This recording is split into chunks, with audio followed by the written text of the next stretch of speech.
renovando una serie de lenguajes. Articular y fusionar en la lucha popular.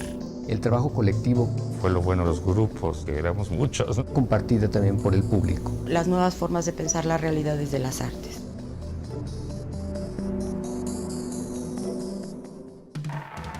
...1968 fue un año crucial para la historia, no solo de México, sino del mundo. Finalmente, la generación del 68, y que no abarca solamente México, Distrito Federal, sino la República y el mundo completo, se estaba gestando algo, había un cambio, y creo que la línea que empieza a marcar la pauta es la música, precisamente. Hay una ruptura de la música joven, de los Rebeldes Sin Causa se pasa a otra generación que ya no tenía nada que ver, de una generación muy autocomplaciente se pasa a una gente joven que se preguntaba muchas cosas. Desde Praga, París, China, Estados Unidos y México surgieron movimientos, agrupaciones e ideas que revolucionarían la forma de pensar de Latinoamérica y el mundo. El triunfo de la Revolución Cubana propició el surgimiento de grupos armados vinculados con las luchas sociales y con una izquierda activa, francamente declarada en contra del llamado imperialismo yanqui. Una atmósfera de represión, sobre todo hacia las manifestaciones de los jóvenes, de los sindicalistas y de los opositores políticos. Y una atmósfera también construida por la situación en América Latina, particularmente la sucesiva aparición de dictaduras frente a los movimientos democráticos en los países al sur. Ya desde 1968, tanto en el movimiento estudiantil como en el ámbito del arte profesional, venía cristalizando la idea de renovar la manera de hacer arte. Ante los fenómenos de un mundo cambiante y más relacionado entre sí que antes, la propuesta de la ruptura con Cuevas, Felgueres, Rojo y García Ponce a la cabeza se había vuelto anacrónica y, sumada a la tendencia del gobierno hacia una política dura e intolerante, hacía muy estrecha la posibilidad de la creación artística. Los egresados de las escuelas de arte de la generación del 68 tomaron por asalto, ahora desde la planta docente, los planteles y llevaron las ideas de renovación a las aulas y a grupos de jóvenes ávidos de poner en práctica las ideas y teorías de sus profesores. Había habido una pequeña revolución, un poquito antes justamente que yo entrara.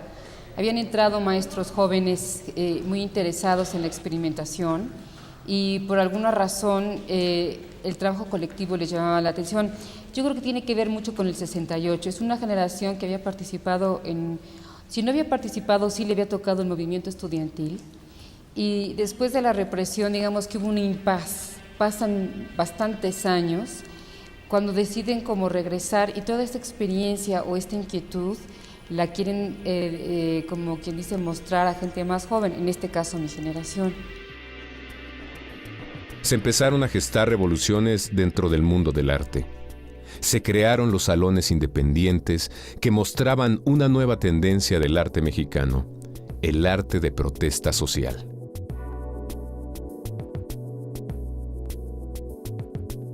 Diferentes espacios se muestran interesados en nuevas búsquedas artísticas y con el Museo Universitario de Ciencias y Artes a la cabeza, impulsan nuevas tendencias. Las corrientes del pop art estadounidense, lideradas por Andy Warhol, se acercan a las manifestaciones populares. Nuestras escuelas y grupos asimilarían ese enfoque como una idea refrescante y nacionalista.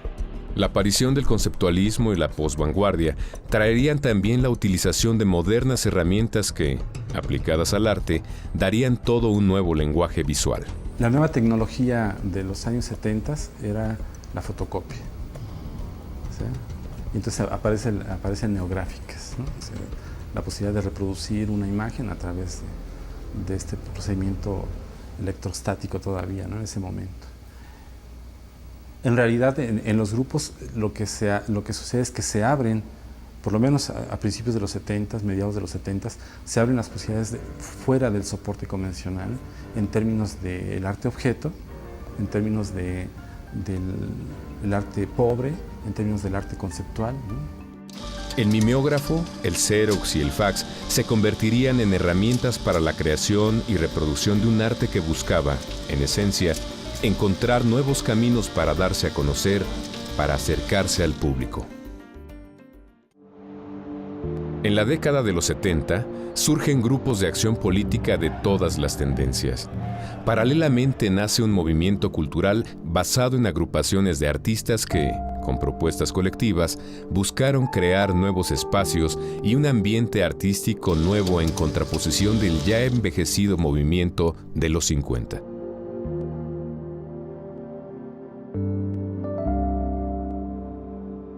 En 1973, en los pasillos de la universidad, apareció el Taller de Arte e Ideología, el grupo TAI, impulsado por el maestro Alberto Híjar del Instituto de Investigaciones Estéticas de la UNAM, quien ya investigaba las agrupaciones de artistas en su forma de sindicatos gremiales. Contribuyó a liquidar esa tradición funesta de la ruptura, tan mecánicos, tan rutinarios, tan repetidores 30 años después de movimientos de vanguardia europeos o gringos, y además copando todos los espacios culturales sin dejar desarrollar a nada más. TAI sería un grupo únicamente de discusión teórica en donde participarían miembros de diferentes disciplinas que discutirían la profundidad estética a la par de las luchas populares.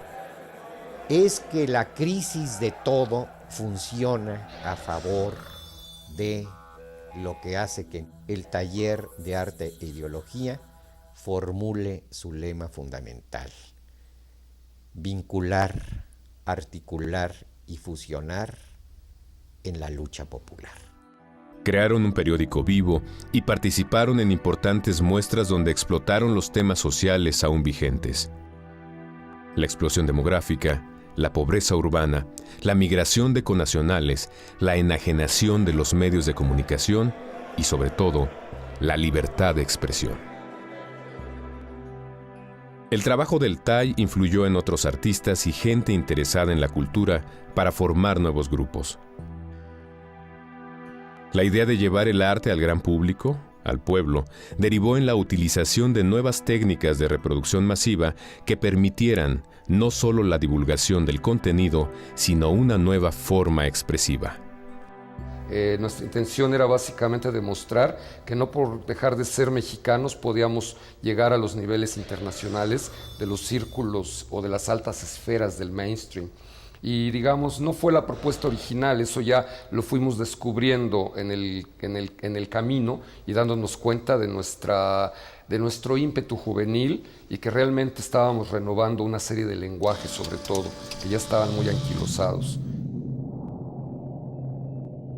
Con la fotografía como medio de expresión fundamental y siendo el único lazo que uniera a un grupo por demás ecléctico, surge en 1976 el Grupo de Fotógrafos Independientes. Liderados por Adolfo Patiño, toman las principales calles de la ciudad y llevan a cabo una revolución en la manera de presentar la obra al pueblo. Con las exposiciones ambulantes Fotografía en la calle, Rubén Cárdenas, Alberto Pergón, Miguel Femat, Héctor González, Rogelio Villarreal y Adolfo Patiño daban a conocer su trabajo en la vía pública, colgando sus obras en tendederos de Ixtle. Grupo de Fotógrafos Independientes, en su primera aparición, 8 de abril de 1976, es el primer grupo que sale a la calle, ¿sí?, sin haber emergido de ninguna escuela, de ningún sindicato, ni de ninguna influencia escolar, sino algo que había sido realmente un estímulo necesario para poder dar algo a la gente. Su mayor aportación durante 4 años fue abrir la mente de muchos para difundir su arte en nuevos espacios y ofrecer una forma de acercamiento diferente por genuina y cotidiana. Que se entablara un vínculo de comunicación, un vínculo verdaderamente de entendimiento entre el espectador. Eso siempre estuvimos muy preocupados. No hacer un lenguaje cifrado o un lenguaje críptico, sino un lenguaje verdaderamente abierto para el espectador, que sí es algo que caracteriza de una manera muy radical con los grupos, o ya no hablemos de los grupos, sino con los individuos que hoy día, a principios del siglo XXI, trabajan en el arte mexicano. Crear un arte más cercano al pueblo, a la gente, a sus costumbres, trajo como consecuencia la apropiación del lenguaje popular, del sentido urbano. Aparecieron así íconos que representaban al pueblo en su búsqueda de identidad. Hacia 1973, del corazón de la Ciudad de México, que paulatinamente crecía sin orden y sin sentido, surgió un movimiento cultural que tomaría de la sangre de sus habitantes la fuerza necesaria para crear un grupo artístico vinculado con el sentido popular, el mítico Tepito Arte Acá.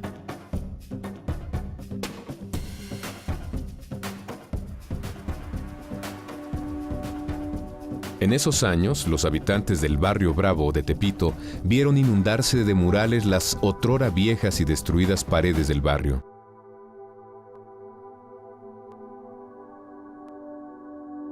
Daniel Manrique, joven egresado de la academia y oriundo del barrio, había comenzado junto con un grupo de amigos un trabajo mural. Mi actitud fue observar con máximo detenimiento todo lo que estaba sucediendo en el barrio. Y con el impacto aquel de Conozca México, visite Tepito, que fue aquella instalación de José María Velasco, pues yo me redescubrí como tepiteño. A partir de esto, bueno, pues comencé a entender la problemática del barrio, toda, pero hasta donde yo podía. Y efectivamente, pues me clavé más en el aspecto cultural, y yo mismo comencé a cuestionar el significado de cultura y entendí con muy buena claridad que hay una distorsión del concepto arte y del concepto cultura. Comenzaría así la labor de un grupo que buscaría en lo urbano y en lo popular el sentido del arte mismo.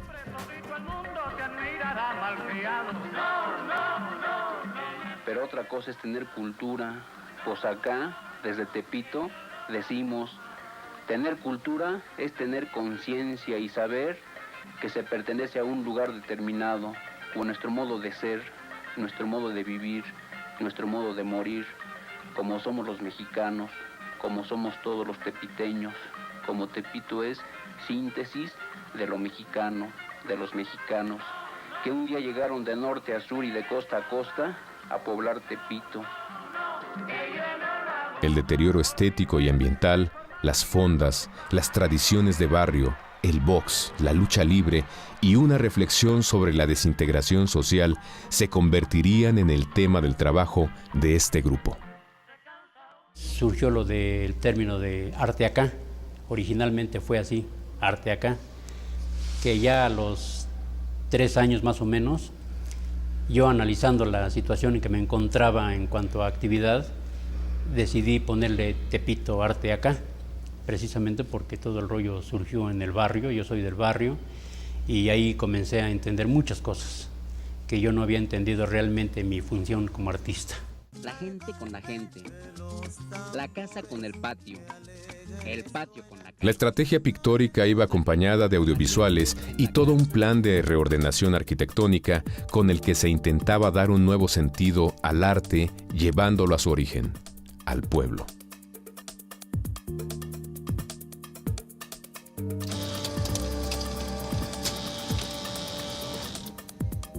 El año de 1978 ve el surgimiento de un grupo radical formado por integrantes del grupo de fotógrafos independientes y otros artistas.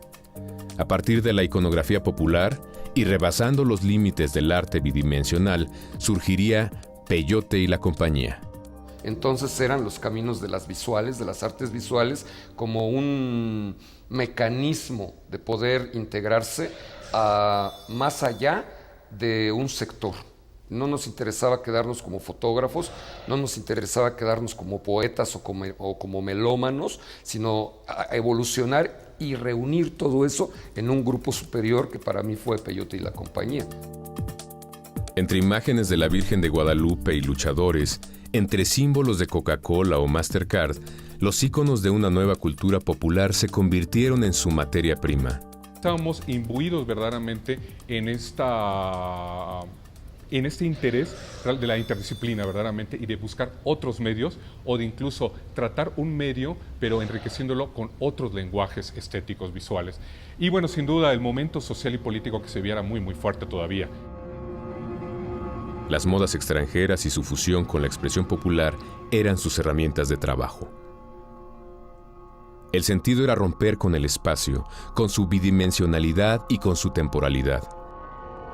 El performance y la instalación se convirtieron en flamantes herramientas de uso cargadas de un fuerte sentido irónico y crítico.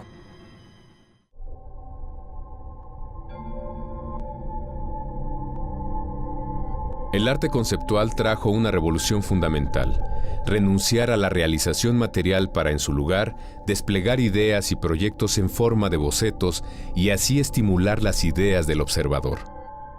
Durante la década de los 70, surgieron grupos vinculados con estas ideas.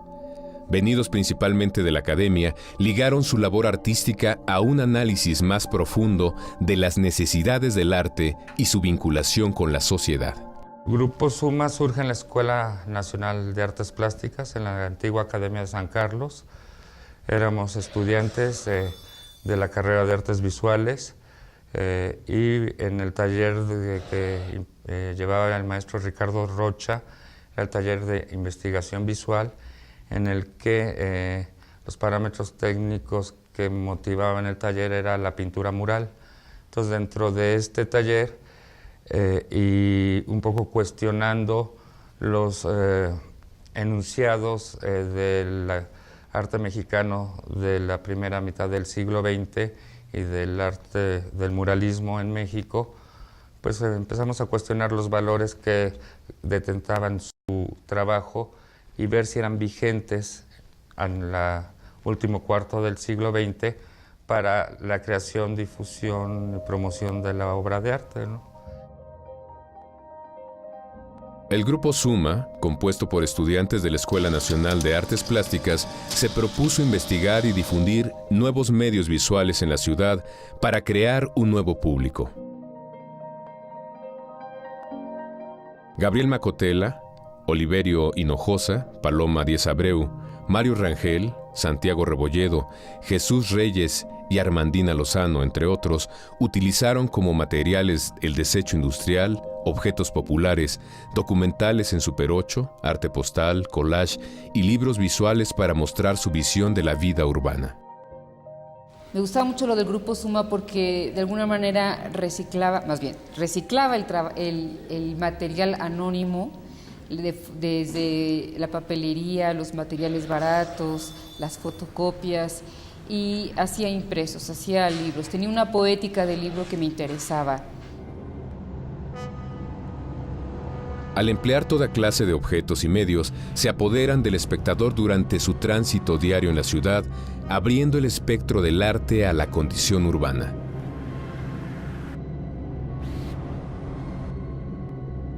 Las ideas de significación, reencuentro y recreación del lenguaje en la vida de la gran ciudad no encontraron resonancia hasta que apareció Grupo Marzo en 1978, donde Alejandro Olmedo, Hilda Castillo, Magali Lara, Manuel Marín, Mauricio Guerrero y Sebastián le dan un valor distinto al texto y explotan la escritura anónima de la ciudad. En el Grupo Marzo era uno de los propósitos era el de convocar a la gente, o sea, el de hacer participar a la gente en una experiencia de tipo estético diferente. O sea, diferente en cuanto a que no solamente fuera observar una obra realizada por cualquiera de nosotros, sino que el trabajo colectivo, o sea, ese sería otro de los fundamentos, el trabajo colectivo que se daría en la realización de una obra estuviera compartida también por el público. Con el poema urbano y el mural multicopiado, Grupo Marzo concretó sus estudios sobre los sistemas de producción e interpretación de una sociedad plagada de significados. Las paredes y banquetas fueron las páginas de frases que adquirieron un carácter subversivo e ilegal. Las personas que pasaban por estas banquetas o calles asistían a una repolitización del arte que tenía como escenarios el cuerpo, la naturaleza, las relaciones humanas, la tecnología y el mercado. Recuperar toda esta escritura anónima de la ciudad, todos estos textos que aparecían en bardas en ese entonces, en donde había una cantidad de cosas en los muros que a veces tenían algún sentido o no, y nosotros recuperábamos todo eso y lo traducíamos a tarjetas para poder después pedir la colaboración de la gente para conformar un poema colectivo, urbano, anónimo, gigante. Pronto estas expresiones, junto con las publicaciones subterráneas autofinanciadas, lograrían su cometido: permitirle a los miembros de estos grupos entrar de lleno al ámbito de los espacios de legitimación cultural y de la internacionalización de un arte mexicano creado con estructuras de producción artística importadas. Pero creo que en realidad nuestra idea era trabajar con la parte como del texto de la ciudad.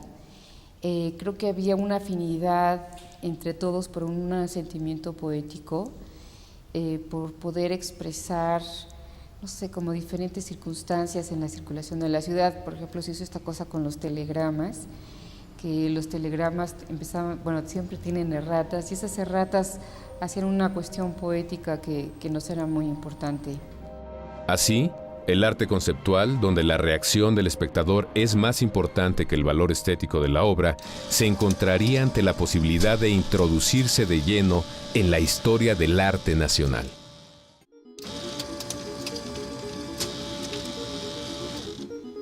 La avanzada del arte mexicano fue dirigida por grupos con un carácter aún más experimental en su forma de aplicar el conceptualismo.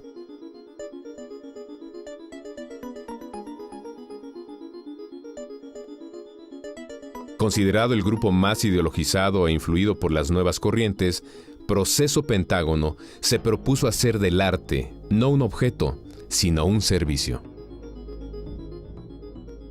Cuando comenzamos a exponer nuestro trabajo, llamó mucho la atención porque no tenía nada que ver con lo que se estaba haciendo en ese momento. Iba más allá de todas las propuestas plásticas convencionales, ¿no? Claro, en ese momento había poca información de lo que se hacía fuera de México. Desde 1970, Víctor Muñoz, Carlos Fink y José Antonio Hernández comenzarían a trabajar con la idea de convertir el proceso de creación en la propia obra de arte. Proceso Pentágono como tal surge casi como una necesidad por parte de quienes convocaban a la Bienal de París. Sabían, la convocatoria llega al Museo Universitario de Ciencias y Artes y estaba Helena Escobedo, estaba al lado de ella Alberto Híjar. Felipe Ehrenberg andaba suelto, él es un tipo más individualista, ¿no? Él tenía su propio proyecto. Nosotros, aunque teníamos un proyecto personal, era un proyecto que tenía concordancia conceptual entre lo que pensábamos y hacíamos. En 1976, a petición de Helen Escobedo, directora del Museo Universitario de Ciencias y Artes, y para la Bienal de Jóvenes de París, se integra al grupo Felipe Ehrenberg, influido por el cómic y el conceptualismo a su regreso de Inglaterra, y toman el nombre de Proceso Pentágono por la inclusión del quinto elemento, el azar. Entendíamos muy bien a principios en el año 70, 71, 69, que no nos interesaba producir para el sistema galerístico de ese momento en la Ciudad de México, y que nuestra expresión debería buscar otras vías, otros canales, y que básicamente se debería articular la producción artística con el trabajo de las comunidades, con asociaciones de colonos, con los sindicatos en las calles, ¿no? Pentágono vio en el proceso de grupo la forma de expresión para luchar contra el llamado individualismo burgués y su concepción del mundo. No habría que replantearse solo la imagen, sino la comunicación, las formas, los medios, la producción y, sobre todo, la distribución del concepto de obra de arte. Así, la difusión y consumo de la creación artística estarían subordinados a algo más grande, la historia. Es en ese momento cuando surge un grupo que se opone a todos. Alimentaba la idea de vanguardia, de novedad en la avanzada artística. Era el no grupo, que no dejaba de ser un grupo ni pretendía ser su antítesis.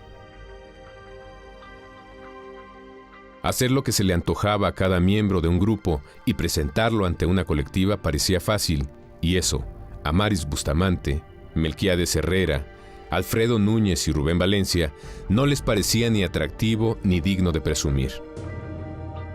Los cuatro, sin miedo a la autoría ni signos de codependencia, insistían en que el colectivismo forzado y el anonimato cómodo no iba con ellos. En el caso del no grupo fuimos 4 y decidimos que no queríamos ni líderes, ni jefes, ni directores, ni nada. Ya estábamos cansados de esas estructuras sociales que eran como muy pesadas y que en esta especie siempre existen. Y como se estaban rompiendo cosas, para nosotros era importante romper esas líneas de dependencia. Los montajes de momentos plásticos o performances que involucraban otros géneros plásticos como la fotografía, el texto y la instalación eran las actividades preferidas de este grupo por lúdicas y no convencionales. Que como éramos muy audaces, pero también muy ambiciosos, queríamos hacer cosas extraordinarias, pero los recursos no iban en igual cantidad. De manera que, como siempre decidimos, la imaginación tiene que resolver todo, hasta el problema de no tener dinero, pero todo menos no hacer lo que creemos que tenemos que hacer. Y en ese sentido empezamos a recurrir, obviamente, a materiales que por su valor, su poco valor, nos permitía hacer cosas muy grandes. Entregados a las artes no objetuales, resuelven imaginativamente las inconveniencias en los medios y materiales para hacer lo que tenían que hacer, cambiar los esquemas. Lo cierto es que, sin su crítica o su sarcasmo ante los grupos y la vida en sí, el no grupo no habría sido tan interesante ni competitivo. Sí unificamos engramas, por decirlo así, y respondimos voluntariamente a la situación en la que estábamos. Y entonces, yo digo que ahí es donde se detonan lo que yo llamo las nuevas formas de pensar la realidad desde las artes.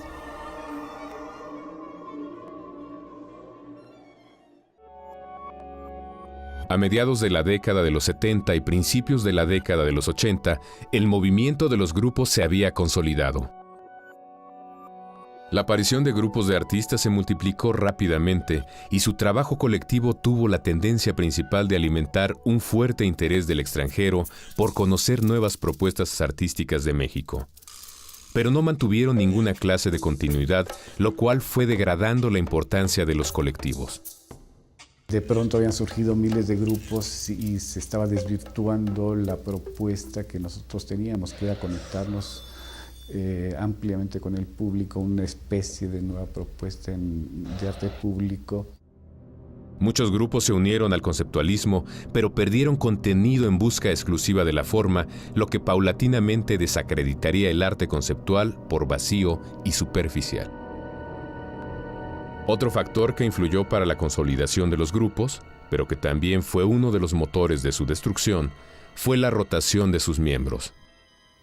Bueno, Proceso Pentágono nunca fue un grupo con una alineación única, ¿no?